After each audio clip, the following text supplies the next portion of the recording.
degno d'un pieno teatro, oppressarian si memorande.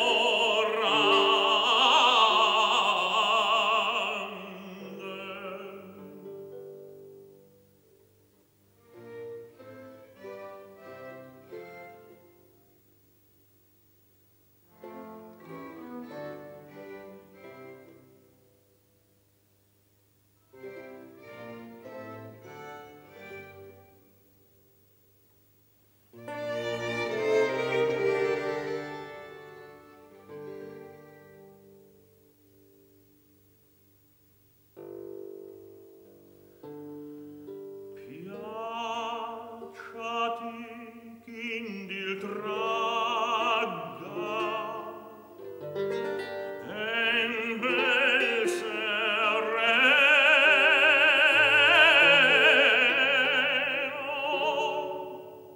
alle future età lo spieghi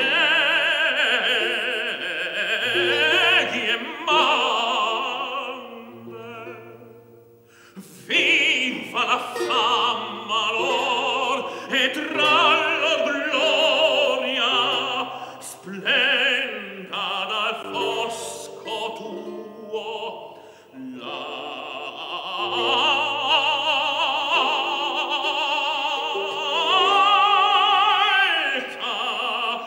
memoria. We are dealing with a tragedy that for the first time in history defies language. Whenever those of us who went through that tragedy are asked to speak, we always say, we can't, but we must. There are no words to say, to transmit a reality which was ours. There the enemy has succeeded in pushing cruelty and death to the end and beyond of language. And so we are helpless, but yet we try. Oh, some historians believe there are few silly, immature, but they believe that they can explain the event simply because they know the facts and the numbers and the statements by German officers. Even if one is to take all the documents in the world and read them and repeat them, we won't understand. There are certain things about that tragedy that are beyond understanding. Maybe God, I hope God, does understand, and I am not sure He does. And yet, all we have is words and the silence between the words. So we try to take a little bit of silence, a few words, and we speak.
Niente, oddio.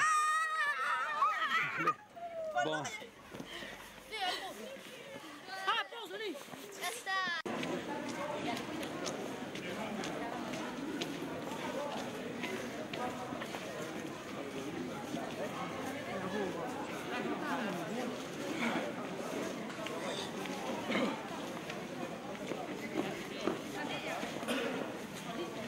Vamos a ver, tengo video, ¿no? Mira, sí, perfecto. Dove vai per lì, torna, te puoi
Chi sapeva, chi intendeva quale cosa fosse uno, uno è il creatore, Baruch Baruch Shemo, Amen. Chi sapeva, chi intendeva quale cosa fosse due, due tavole del patto, uno è il creatore, Baruch Baruch Shemo, Amen. Chi sapeva, chi intendeva quale cosa fosse tre, tre sono i nostri padri, Abramo, Isacco e Jacob, due tavole del patto, uno è il creatore, Baruch Baruch Shemo, Amen. Chi sapeva, chi intendeva quale cosa fosse quattro, quattro madri di Israele, Sara, Rivka e Rachel, tre sono i nostri padri, Abramo, Isacco e Jacob, due tavole del patto, uno è il creatore, Baruch Baruch Shemo, Amen. Chi sapeva, chi intendeva quale cosa fosse cinque, cinque libri di Torah, quattro madri di Israele, Sara, Rivka e Rachel, tre sono i nostri padri, Abramo, Isacco e Jacob, due tavole del patto, uno è il creatore, Baruch Baruch Shemo, Amen. Chi sapeva, chi intendeva quale cosa fosse sei libri di Mishnah, cinque libri di Torah, quattro madri di Israele, Sara, Rivka e Rachel, tre sono i nostri padri, Abramo, Isacco e Jacob, due tavole del patto, uno è il creatore, Baruch Baruch Shemo, Amen. Chi sapeva, chi intendeva quale cosa fosse sette giorni alla settimana, sei libri di Mishnah, cinque libri di Torah, quattro madri di Israele, Sara, Rivka e Rachel, tre sono i nostri padri, Abramo, Isacco e Jacob, due tavole del patto, uno è il creatore, Baruch Baruch Shemo, Amen. Chi sapeva, chi intendeva quale cosa fosse otto giorni di Milà, 7 giorni la settimana, 6 libri di Mishnah, 5 libri di Torah, 4 madri di Israele, Sara, Rivka e Rachel, 3 sono i nostri padri, Abramo, Isacco e Jacob, 2 tavole del patto, uno è il creatore, Baruch Baruch Shemo, Amen. Chi sapeva, chi intendeva quale cosa fosse 9 mesi la partoriente, 8 giorni di Milà, 7 giorni la settimana, 6 libri di Mishnah, 5 libri di Torah, 4 madri di Israele, Sara, Rivka e Rachel, 3 sono i nostri padri, Abramo, Isacco e Jacob, 2 tavole del patto, uno è il creatore, Baruch Baruch Shemo, Amen. Chi sapeva, chi intendeva quale cosa fosse 10 sono i comandamenti, 9 mesi la partoriente, 8 giorni di Milà, 7 giorni la settimana, 6 libri di Mishnah, 5 libri di Torah, 4 madri di Israele, Sara, Rivka e Rachel, 3 sono i nostri padri, Abramo, Isacco e Jacob, 2 tavole del patto, uno è il creatore, Baruch Baruch Shemo, Amen. Chi sapeva, chi intendeva quale cosa fosse 11 sono le costellazioni, 10 sono i comandamenti, 9 mesi la partoriente, 8 giorni di Milà, 7 giorni la settimana, 6 libri di Mishnah, 5 libri di Torah, 4 mesi di storia, Sara, Rivka e Rachel, 3 sono i nostri padri, Abramo, Isacco e Jacob, 2 tavole del patto, uno è il creatore, Baruch Baruch Shemo, Amen. Chi sapeva, chi intendeva quale cosa fosse 12 sono le tribù di Israele, 11 sono le costellazioni, 10 sono i comandamenti, 9 mesi la partoriente, 8 giorni di Milà, 7 giorni la settimana, 6 libri di Mishnah, 5 libri di Torah, 4 madri di Israele, Sara, Rivka e Rachel, 3 sono i nostri padri, Abramo, Isacco e Jacob, 2 tavole del patto, uno è il creatore, Baruch Baruch Shemo, Amen. Chi sapeva, chi intendeva quale cosa fosse 13 sono gli attributi di Dio, 12 sono le tribù di Israele, 11 sono le costellazioni, 10 sono i comandamenti, 9 mesi la partoriente, 8 giorni di Milà, 7 giorni la settimana, 6 libri di Mishnah, 5 libri di Torah, 4 madri di Israele, Sara, Rivka e Rachel, 3 sono i nostri padri, Abramo, Isacco e Jacob, 2 tavole del patto, uno è il creatore, Baruch Baruch Shemo, Amen.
Jamais je n'oublierai cette nuit, la première nuit de camp qui a fait de ma vie une nuit longue et 7 fois verrouillée.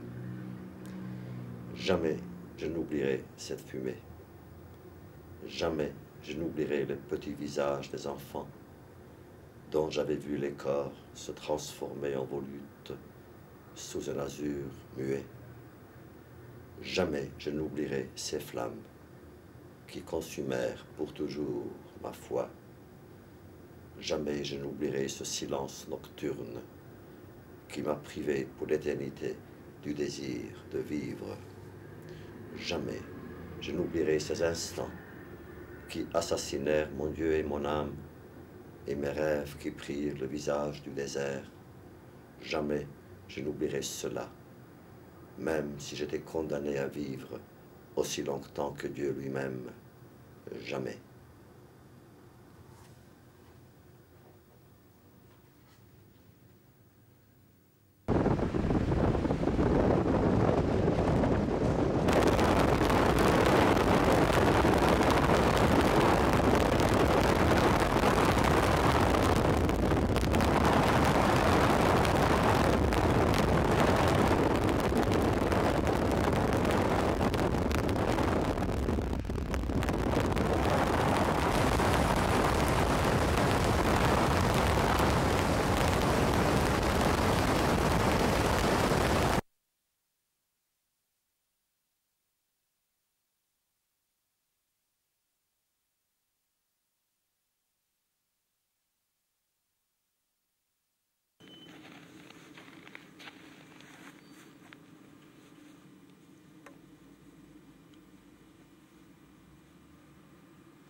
La veille de Rosh Hashanah, 10 000 hommes étaient venus assister à l'office solennel. Chef de bloc, capot, fonctionnaire de la mort. Bénissez l'Éternel. La voix de l'officiant venait de se faire entendre. J'ai cru d'abord que c'était le vent. Béni soit le nom de l'Éternel. Des milliers de bouches répétaient la bénédiction, se prosternaient comme des arbres dans la tempête. Béni soit le nom de l'Éternel. Mais pourquoi? Pourquoi le bénirais-je? Toutes mes fibres se révoltaient, parce qu'il avait fait brûler des milliers d'enfants dans des fosses, parce qu'il faisait fonctionner 6 crématoires jour et nuit, les jours de sabbat et les jours de fête, parce que, dans sa grande puissance, il avait créé Auschwitz, Birkenau, Buna et tant d'usines de la mort. Comment lui dirais-je, béni sois-tu, l'Éternel, maître de l'univers, qui nous a élus parmi les peuples pour être torturés jour et nuit, pour voir nos pères, nos mères, nos frères finir au crématoire. Loué soit ton saint nom, toi qui nous as choisis pour être égorgés sur ton autel. J'entendais la voix de l'officiant s'élever, puissante et brisée à la fois, au milieu des larmes, des sanglots, des soupirs de toute l'assistance. Toute la terre et l'univers sont à Dieu. Ils s'arrêtaient à chaque instant, comme s'ils n'avaient pas la force de retrouver sous les mots leur contenu. La mélodie l'étranglait dans sa gorge. Et moi, le mystique de jadis, je pensais, oui, l'homme est plus fort, plus grand que Dieu. Lorsque tu fus déçu par Adam et Ève, tu les chassas du paradis. Lorsque la génération de Noé te déplut, tu fis venir le déluge. Lorsque Sodome ne trouva plus grâce à tes yeux, tu fis pleuvoir du ciel le feu et le soufre. Mais ces hommes-ci que tu as trompés, que tu as laissés torturer, égorger, gazer, calciner, que font-ils? Ils prient devant toi. Ils louent ton nom. Et toute l'assemblée de crier, toute la création témoigne de la grandeur de Dieu. Amen.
Mon père essayait de dormir.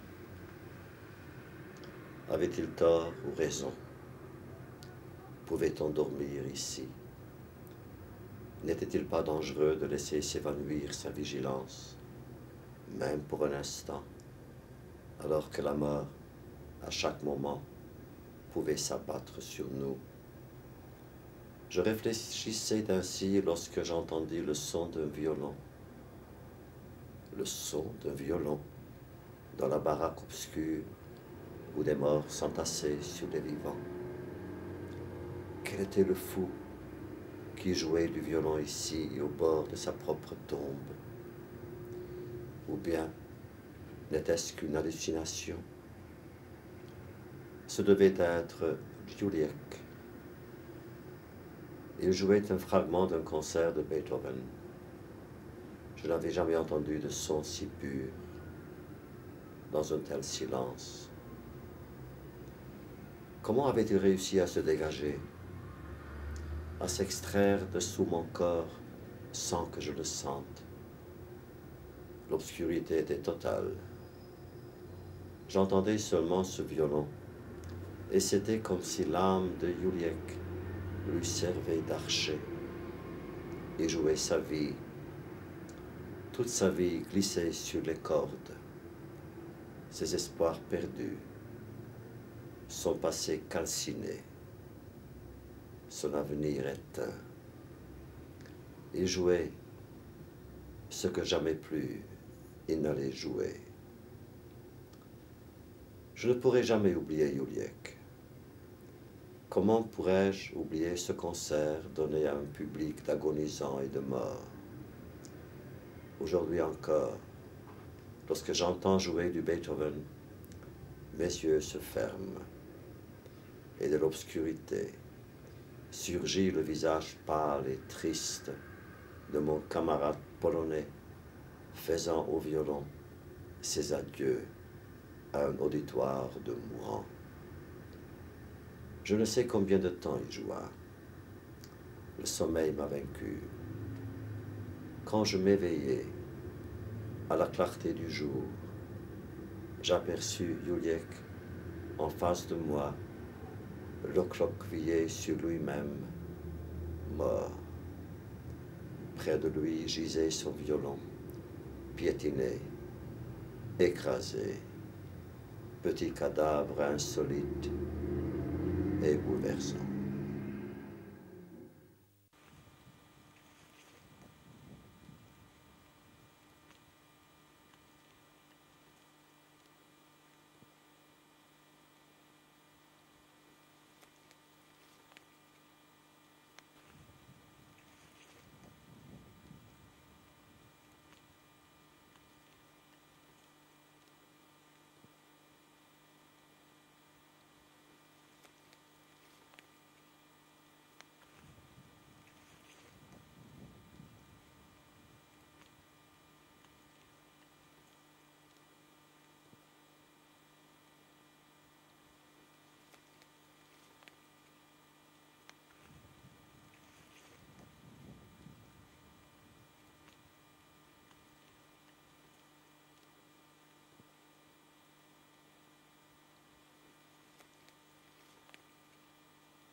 3 jours après la libération de Buchenwald, je tombais très malade. Un empoisonnement. Je fus transféré à l'hôpital et passé 2 semaines entre la vie et la mort. Un jour, je pus me lever après avoir rassemblé toutes mes forces. Je voulais me voir dans le miroir qui était suspendu au mur d'en face. Je ne m'étais plus vu depuis les ghettos. Du fond du miroir, un cadavre me contemplait. Son regard, dans mes yeux, ne me quitte plus.